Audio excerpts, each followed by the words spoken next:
Hey there, Sharon Horne-Ellstrom here.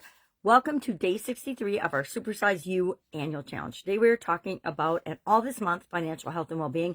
Our topic today is debt. Debt is stealing your future. Is it? In many cases it is. In the past, I have definitely had periods of my life, it isn't anymore, but it definitely did steal my future in several areas and aspects of my life, my personal life as well as my professional life.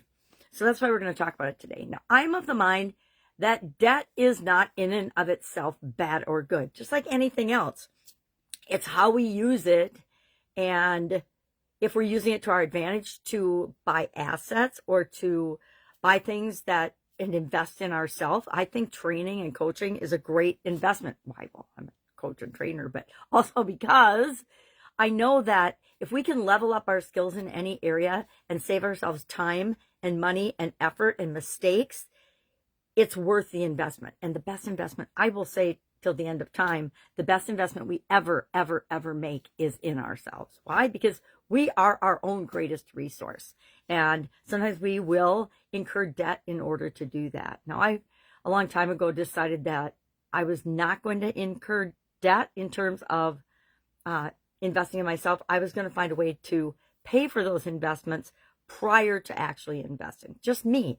Most people, a lot of people don't. A lot of people will do payment plans, which includes interest, of course. A lot of people will do other things to afford the things that they want right now. And that's what our topic is today. It's about using debt in ways that cover our cash flow if we're in a business, cover our cash flow and our expenses in the lifestyle we are choosing. Because guess what? We all are choosing the way we spend our money. And if we choose to go into high interest debt, as a financial crisis for us, because we cannot outspend we can outspend our resources, that's for sure. But we cannot outpace with our earnings, at least not the vast majority of us, these high interest debt mechanisms we might use. It might be a loan that has really high interest. It might be a credit card that has really high interest. If you really sat down and looked at how much you're paying for things that might be consumable, if you're paying your utilities, if you're paying your mortgage or living expenses, if you're paying your car insurance, if you're paying anything on a credit card, a high interest credit card, you are digging yourself a huge hole that is intentionally created to keep you stuck and down and small.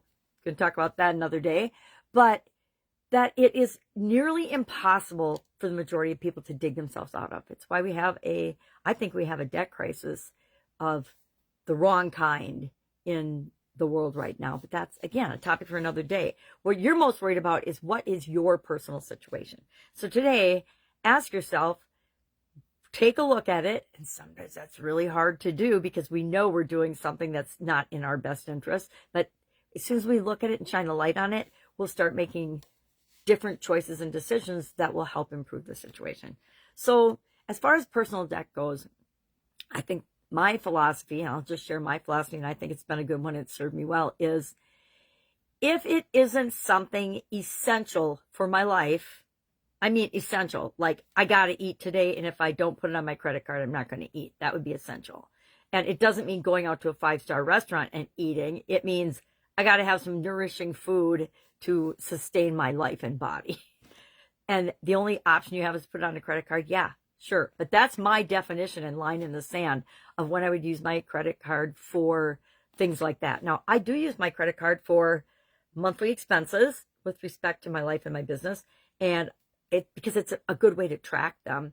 And then at the end of every month, guess what I do? I pay those credit cards all off. There's a lot of different methods of reducing debt and getting out of debt. A couple of the most popular ones are the avalanche method, where you pay the biggest debt that you have down first. And the other one is the snowball effect or snowball method, where you pay the smallest one down first. So you start getting some momentum and knocking off some of your debts.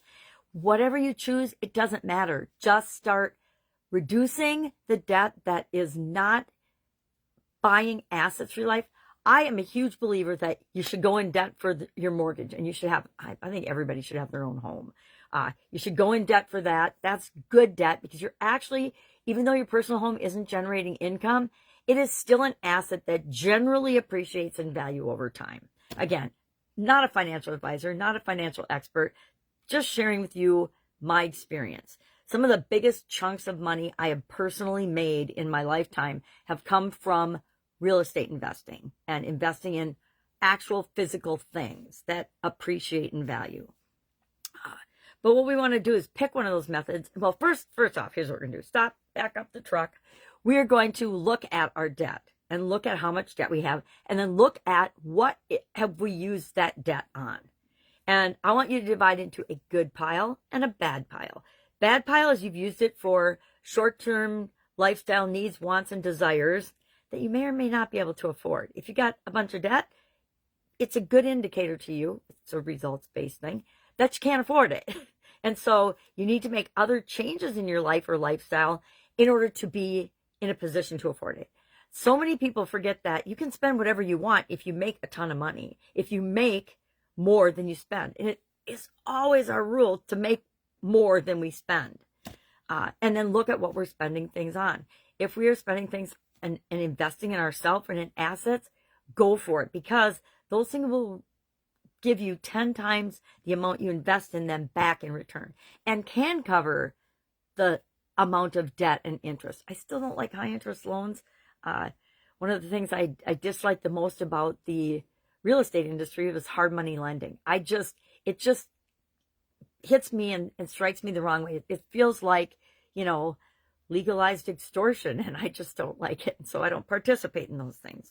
So today, figure out what that is and figure out what that amount is, and then ask yourself, what could I do with that money to build wealth and to create a better future for myself than just satisfying my whims now? Because that's what a lot of us, I'm going to admit, I do that too once in a while, is we just want something right now, like my granddaughter would say, right now, or a lot, and we just go for it. We give ourselves permission to. We talk ourselves into it. The little devil on our shoulder becomes the angel and says, oh, you are so worth it. You work so hard, da-da-da-da-da. Whatever it is we tell ourselves when we do things and make decisions like that.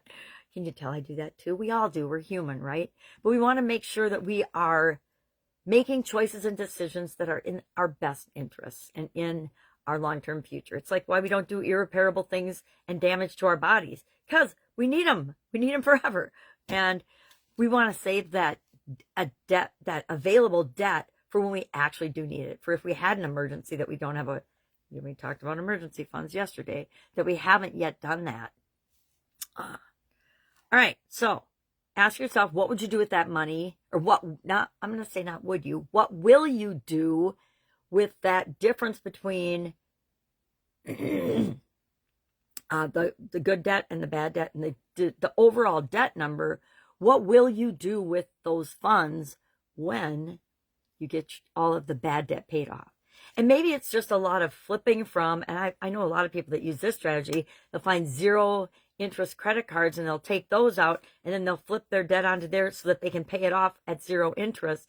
And the trick is you have to pay it off at 0 interest. You just don't max out the new credit card. I know people that do that too, not me. Okay, so any questions about this? Share in the comments below if you are on a debt reducing. I'm not going to say debt free, because I think some debt is good and healthy and has positive impacts on our life. It allows us to do things faster, easier than we might be able to otherwise, but not always the best solution. All right, any questions about this? Please hit me up and ask. I kind of discombobulated today, but I think you get the message. If we have a lot of debt, and too many people do,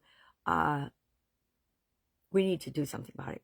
It's a problem, right? What do? We are problem solvers. We solve those problems and we create the life that we want. All right, have an awesome day, and I'll, of course, be with you tomorrow.